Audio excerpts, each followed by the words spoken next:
Hello, parents and my dear students. Welcome to Erudite School of Learning, Fatehnagar. Mobile number 7568077458. Class 3, Subject English Grammar, Chapter 1, Lecture number 3. If you have any doubt in this lecture, then you just need to write in your notebook. Whenever your school class will be opened, then you may clear to related teacher. इस lecture के दौरान अगर आपको कोई doubt है तो वो doubt आप अपनी नोटबुक में लिख लीजिए. जब भी आपके स्कूल्स रीओपन होंगे तो वो डाउट आप अपने रिलेटेड टीचर से क्लियर कर लीजिएगा. Okay students, now take out your books of English grammar. अपनी इंग्लिश ग्रामर की बुक्स निकालिए and turn to page number 3 और पेज नंबर 3 निकालिए. Okay so students, we have completed the above activity in the previous lecture. हमने ऊपर वाली जो activity है दैट इज़ क्वेश्चन नंबर 3 वो पिछले लेक्चर में कंप्लीट कर ली थी और हमें अब स्टार्ट करनी है क्वेश्चन नंबर 4 ये वाली activity. So let us begin with this. Work in pairs and write which group of animals the collective nouns given in the crossword puzzle talk about. So यहाँ कहा गया है कि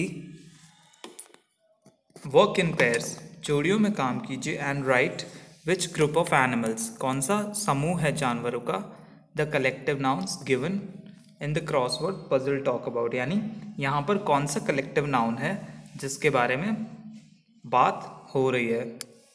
one is done for you, एक आपको करके दिखाया गया है. सो स्टूडेंट्स, बेसिकली हमें करना क्या है, जैसे यहाँ देखिए ये यहाँ पर दे रखा है अक्रॉस एंड डाउन. यहाँ पर दो पार्टीशन कर रखे हैं, अक्रॉस और डाउन.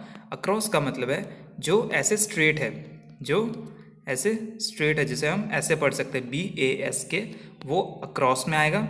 और जो हम ऐसे पढ़ रहे हैं SWARM, जो हम डाउन जाते हुए पढ़ रहे हैं वो डाउन में आएंगे. Okay, down. जो हम स्ट्रेट ऐसे पढ़ रहे हैं वो अक्रॉस में, और जिसे हम ऐसे रीड करेंगे वो डाउन में आएगा. Okay, so let us start with the first one, BASK, bask. So student, यहाँ पे देखिए कलेक्टिव नाउन है बास्क, जिसको आपको नीचे अक्रॉस में सेंटेंस बनाकर लिखना है, लेकिन ये फर्स्ट वर्ड आपको करके दिखाया गया है. और बास्क ऑफ क्रोकोडाइल्स, एक एग्जाम्पल आपको बताया गया है. इसके नीचे आपको नंबर डालते जाना है और भरते जाना है. कलेक्टिव नाउन्स के आपको एनिमल्स लिखना है, उसके लिए आपको नाउन देना है. सो अब चलते हैं सेकेंड पे, that is GAGGLE, gaggle. So the word is gaggle. So students, यहाँ पर नंबर 2 डालिए, नंबर 2, और लिखिए a gaggle, GAGGLE,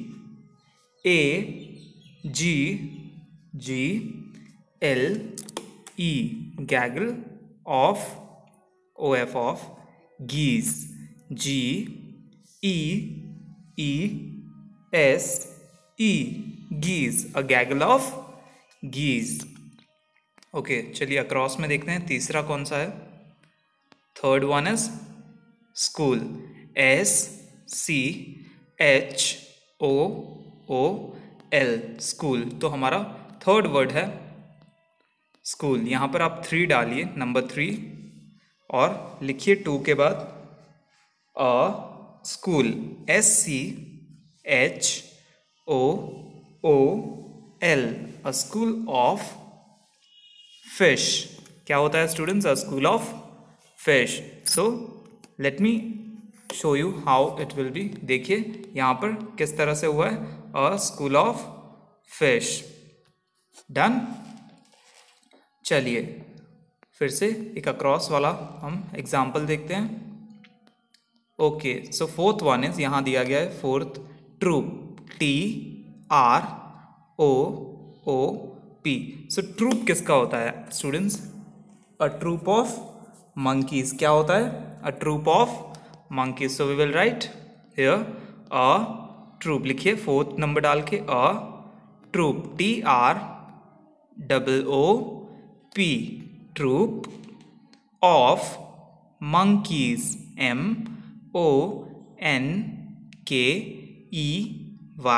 MONKEYS. monkeys. Done हो गया students? Okay, so let us check the fifth one. अगला कोई अक्रॉस में है क्या? यस इट इज, है हमारे पास. That is HERD. अगला जो वर्ड है वो है HERD. हर्ड. क्या है वो? हर्ड. सो क्या लिखेंगे हम हर्ड के लिए? We will write a herd of cattle. Herd of cattle होता है कलेक्टिव नाउन्स में. सो हम लिखेंगे, लिखिए students, a herd. HERD. Herd of OF of CATTLES. cattles. A herd of cattles. Done? Okay, now let us move to the downwards. अब हम देखेंगे वो वर्ड्स जो नीचे की तरफ आ रहे हैं, यानी जो डाउन में है. हमने अक्रॉस वाले देख लिए जो स्ट्रेट जा रहे थे, अब हम देखेंगे downwards. Okay, so first one is swarm. SWARM. तो स्वार्म किसका होता है students? It is swarm of बीज. या तो बीज का होता है या बटरफ्लाइज का होता है. सो स्वार्म हम लिखेंगे swarm. Okay, so here 6 number डालिए स्टूडेंट्स और लिखिए a swarm. SWARM. Swarm of OF of butterflies. BUTTERFLIES. Butterflies. लिखिए students a swarm of butterflies. Done? Let us see the next one. चलिए अगला देखते हैं. That is flock. FLOCK. Flock. जो अगला वर्ड है वो है flock. So we will write, आप नंबर 7 डालिए यहाँ और लिखिए a flock of sheep. A flock of sheep. A flock. FLOCK. Flock. OF of sheep. SHEEP. Sheep. Done? Okay, so let us see the next one. चलिए अगला देखते हैं. अगला है colony. COLONY. Colony. Okay, so colony किसकी होती है students? We will write colony of ants. Number 8 डालिए और लिखिए a colony. COLONY. Colony of ants. ANTS. लिखिए students colony of ants. A colony of ants. Done? So next word is pride. PRIDE. अगला word है pride. क्या है अगला word? Pride. So we will write pride of lions. हम क्या लिखेंगे? A pride. PRIDE. Pride of lions. लिखिए a pride of lions. Done? Okay, now students have a look if you have miss something. अगर आपसे कुछ छूट गया हो तो आप एक बार यहाँ पर देख लीजिए.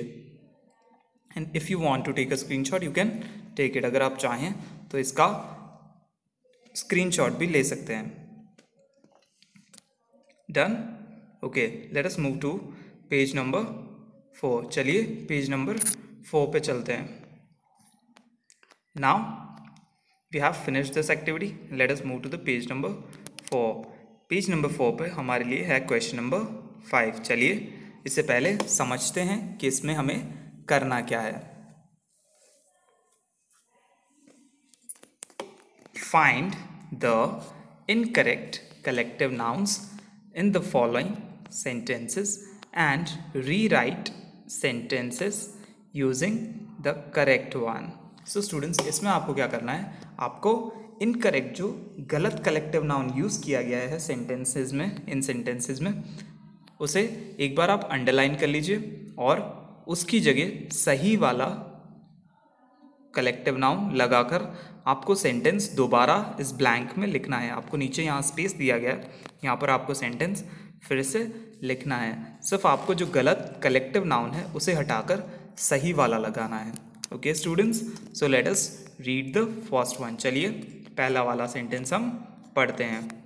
अ pride of cattle is grazing in the field, full stop. सो यहाँ कहा गया है pride of cattle is grazing in the field. Students, आप याद कीजिए, क्या यहाँ पर प्राइड ऑफ कैटल होता है?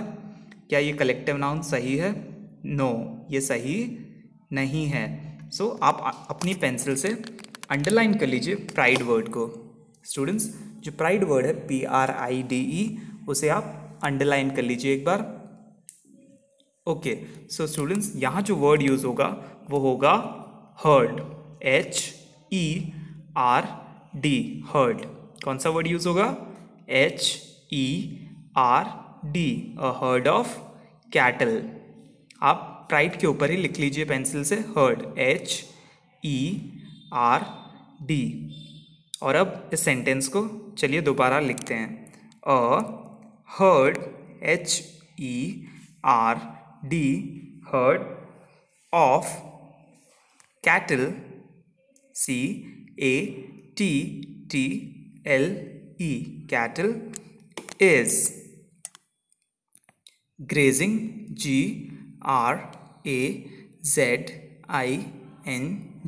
grazing in the field, FIELD, in the field, full stop. Now the next sentence is, I saw a flock of butterflies in the garden. So it is saying that I saw a flock of butterflies in the garden. So students, remember flock of butterflies होता है क्या? Collective noun flock use होता है butterflies के लिए। Is it yes और no? No, यहाँ पर यूज होगा स्वाम। स्टूडेंट्स, फ्लॉक को आप अंडरलाइन कर लीजिए और फ्लॉक के ऊपर लिखिए स्वाम, SWARM, स्वाम। और फिर इस सेंटेंस को दोबारा फ्लॉक हटाकर स्वाम के साथ लिख दीजिए, SWARM, स्वाम। ओके स्टूडेंट्स, चलिए चलते हैं नेक्स्ट सेंटेंस की तरफ। तो जो हमारा बी वाला सेंटेंस है वो क्या हो जाएगा? I saw a swarm of butterflies in the garden, full stop. ये सेंटेंस सही होगा, फ्लॉक वहाँ नहीं लगेगा, वहाँ हम स्वाम लगाएंगे। ओके, चलिए सी की तरफ। A colony of birds was flying in the sky. So students, यहाँ कहा गया a colony of birds, birds के लिए वर्ड यूज़ किया गया है colony. So is it correct और नॉट? क्या ये सही है या नहीं? No, it is not correct, ये सही नहीं है। बर्ड्स के लिए हम वर्ड यूज़ करेंगे फ्लॉक। आप कॉलोनी को अंडरलाइन कर दीजिए और उसी के ऊपर लिख दीजिए पेंसिल से FLOCK, फ्लॉक। स्टूडेंट्स, लिख दीजिए फ्लॉक। डन। सो ये सेंटेंस क्या हो जाएगा? A flock of birds was flying in the sky, full stop. तो यहाँ पर क्या हो जाएगा? A flock of birds was flying in the sky, full stop.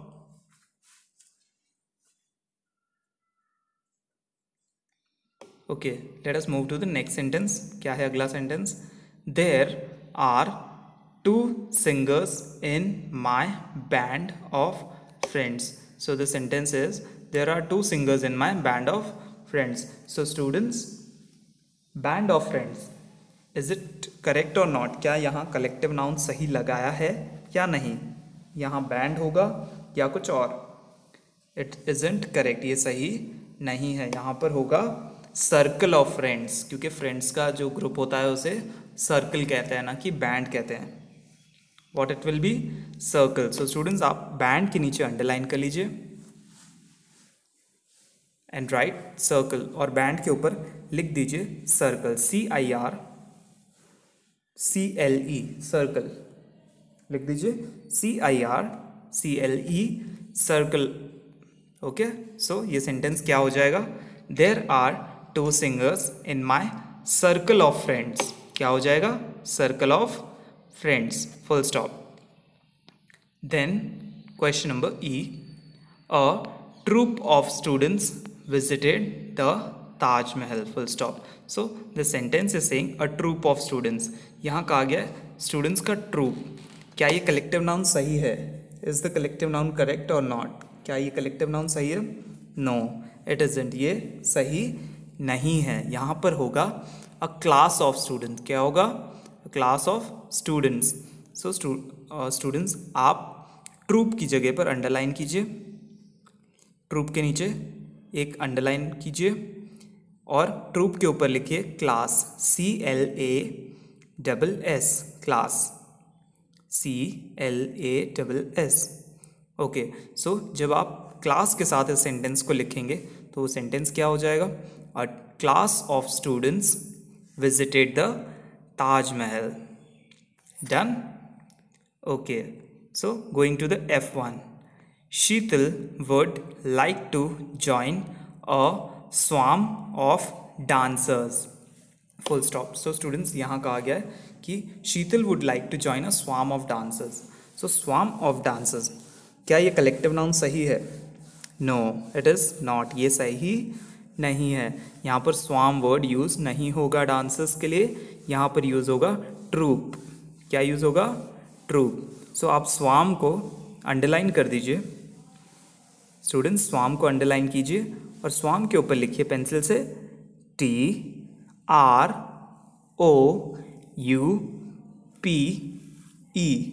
Troop लिखिए, TROUPE, ट्रूप। सो इस सेंटेंस को हम कैसे रीड करेंगे? Sheetal would like to join a troop of dancers. Done? Okay, now the last sentence of our activity. The bank was robbed by a herd of thieves, full stop. So this sentence is the bank was robbed by a herd of thieves. यहाँ कहा गया है कि bank was robbed, लूटा गया by a herd of thieves, चोरों के झुंड के द्वारा। But is the collective noun correct over here? क्या यहाँ पर collective noun सही है? No, it is not. यहाँ पर herd नहीं होगा। thieves के लिए हम यूज़ करते हैं gang। क्या यूज़ करते हैं, कौन सा वर्ड यूज़ करते हैं स्टूडेंट्स, कौन सा collective noun यूज़ करेंगे हम? gang। So आपको herd के नीचे अंडरलाइन करना है और उसके ऊपर पेंसिल से लिखना है GANG, gang, a gang of thieves. Done? Okay, now students, after completing these sentences, जब आप G वाला सेंटेंस कंप्लीट कर लेंगे तो ये सेंटेंस कुछ इस तरह से होगा, the bank was robbed by a herd of thieves. Done? Oh sorry, a gang of thieves. So check your answers, is it correct or not? आप अपने आंसर्स चेक कर लीजिए कहीं कुछ मिसमैच तो नहीं है। Students from here you can take a screenshot to check your answers later. आप बाद में भी अपने आंसर्स चेक करने के लिए यहाँ से स्क्रीनशॉट ले सकते हैं। I am pausing the video for 5 seconds।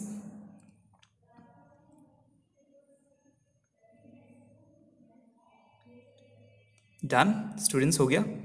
Okay, so students जो हमने आज एक्टिविटी की है आपको उसे रिवाइज करना है होमवर्क में। You have to revise it in the homework. Students आपको ये एक्टिविटी होमवर्क में अच्छे से रिवाइज करनी है और रिसाइट करनी है, याद भी करना है ताकि आपको कलेक्टिव नाउन्स अच्छे से याद हो जाएं।